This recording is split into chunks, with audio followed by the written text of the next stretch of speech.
Sinuot po ang lahat. Lahat ng kaluwalhatian ay sa iyo, Diyos, na makapangyarihan, amang makalangit. Nang dahil sa iyong pag-ibig at kaawaan, ay pinagkaloob mo ang iyong buktong na anak na si Jesucristo, na maging tao na tulad namin, at danasin niyang mamatay sa krus para sa aming katubusan.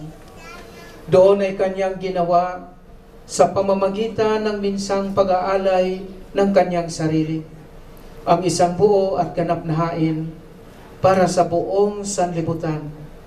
At kanyang itinatag at iniutos sa atin na ipagpatuloy ang isang pagunita sa kanyang mahalagang kamatayan at alay hanggang sa muli niyang pagdating. Sapagkat ng gabing siya ay pagkanulo, kumuha siya ng tinapay. Nagpasalamat siya sa iyo. Piniraso iyon, ibinigay sa kanyang mga alagad na ang wika, kunin, kanin. Ito ang aking katawan na pinagkakaloob sa inyo. Gawin ninyo ito sa pag-alaala sa akin.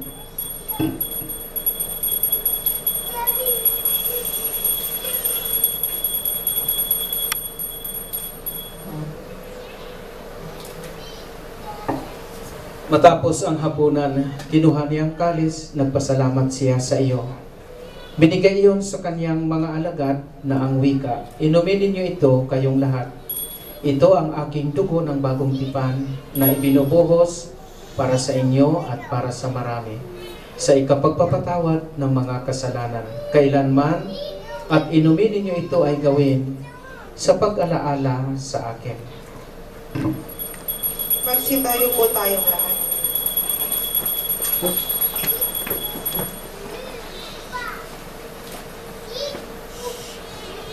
Ipagdangal po natin ang sakramento ng ating pananampalataya. Si Kristo'y nabuhay, si Kristo'y babalik sa wakas ng panahon. Si Kristo'y namatay, si Kristo'y nabuhay, si Kristo'y babalik sa wakas ng panahon. Kaya, Panginoon at Amang Makalangit, ginaganap namin na iyong mga abang lingkod ang pag-alaalang iniutos ng iyong anak sa aming pagunita sa kaniyang pinagpalang pagpapakasakit at mahalagang kamatayan, sa kaniyang makapangyarihang pagkabuhay na maguli at maluwalhating pag-akyat sa langit, at sa aming paghihintay sa kaniyang maluwalhating pagbabalik, ay aming iniaalay sa iyo itong tinapay ng buhay at itong kalis ng kaligtasan. At kasama ng mga handog na ito, ay iniaalay namin ang aming mga sarili na isinasamo namin sa iyo na tanggapin sa iyong makalangit na altar itong aming haing papuri at pasasalamat.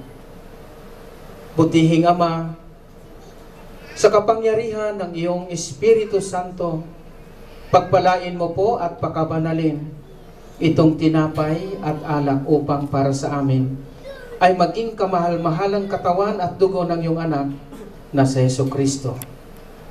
Ang lahat nawa na tatanggap ng banal na komunyong ito ay mapuspos ng iyong biyaya at makalangit na pagpapala at maging kaisang katawan niya upang siya'y manahan sa amin at kami sa Kanya.